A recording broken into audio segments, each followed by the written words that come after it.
Hi there!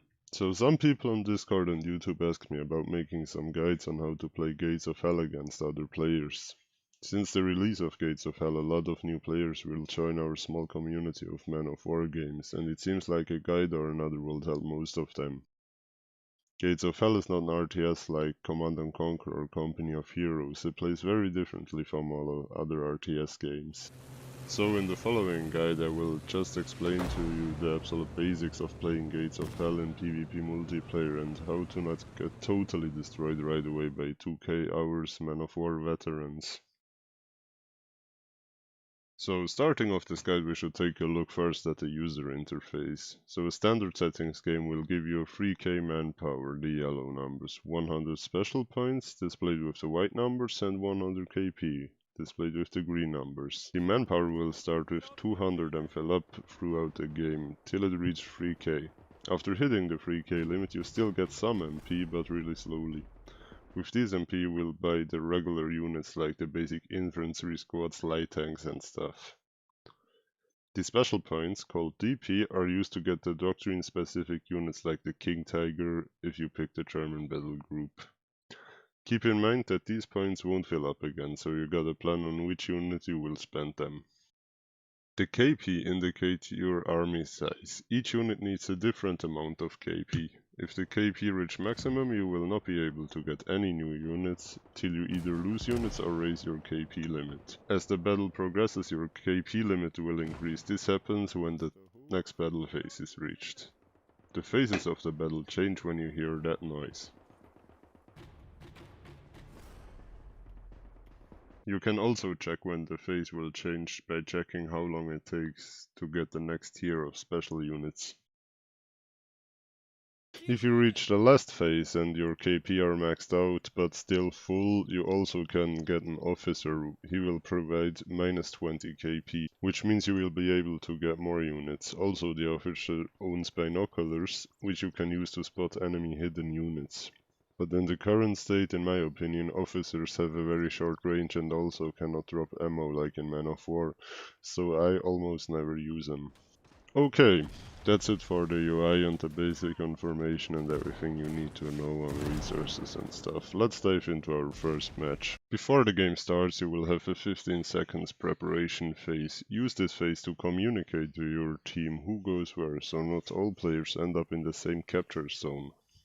As soon as the game starts, buy an infantry squad. I personally get the Sturmgrenadiers when I'm playing Germany, and I get the Guards infantry when I play the Soviets.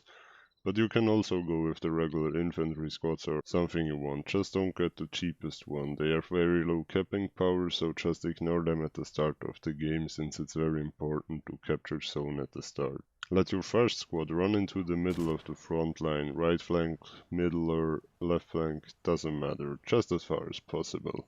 Do not put your whole squad on the first flag it arrives. While moving to their destination, leave a cheap unit like a Kar 98 for the Germans or a Mosin rifleman behind to cap the first flags on your way. Advance with the rest of your squad. As soon your units arrive, spread them, dig some manholes and use natural cover like rocks and bushes. Doing this you will prevent that they all die from one single grenade and cover a wider area at the same time.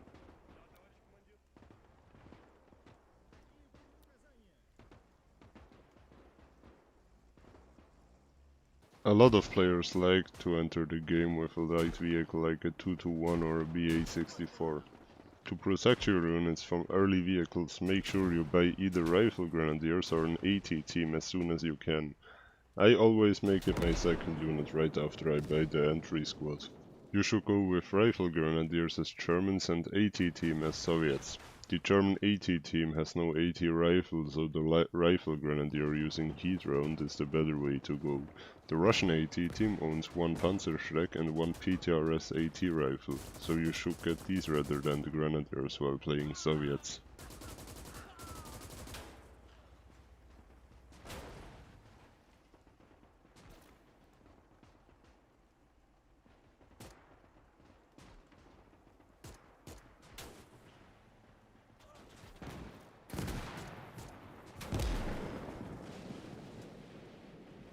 So let's say you got your first squad and captured your zone.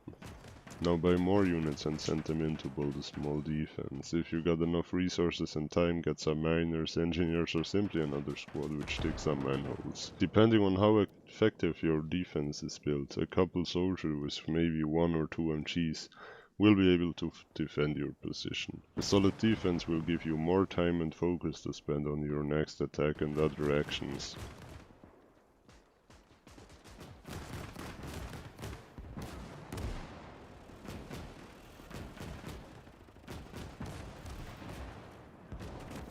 Let's look at the good and the bad defense situation at the same time.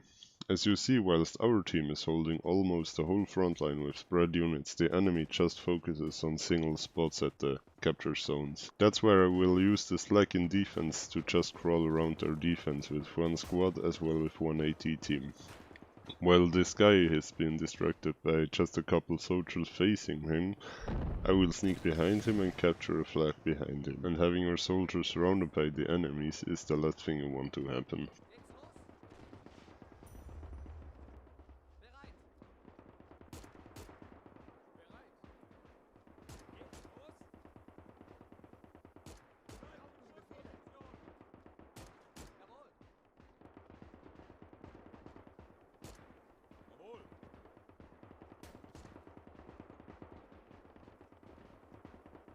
So what's next? What you do after the early phase depends on your very own playstyle. Most players will either spawn light tanks and cars or start getting mortars and stuff. It really depends on the situation. Take a second to check what your mates are doing. Where are the weak points and which team has the advantage? You really need to respond fast to new threats. You see an enemy vehicle? Okay, let an AT guy run there and do something else as long as he's on his way. By the way, always try to play your units on max range. Don't get closer to an enemy as needed, at least if they are not rushing. You can win a lot of fights by just outranging the enemy units.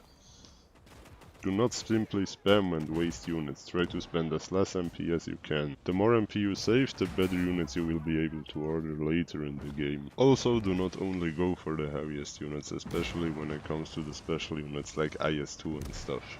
Buying cheap special units at the beginning will give you a strong unit early, basically free, for which MP you can get 2 more squads or whatever you're needing right now. With these last tips, that should be it for the first video. Let me know if this video helps you to get a better entry to the matches. Please remind that this guide is only for the absolute beginners and only focuses on the start of the match. Guides for mid and late game as well as special guides for doctrines and stuff will follow. If you want me to explain something specific, please leave a comment. See ya guys in game and have a nice day.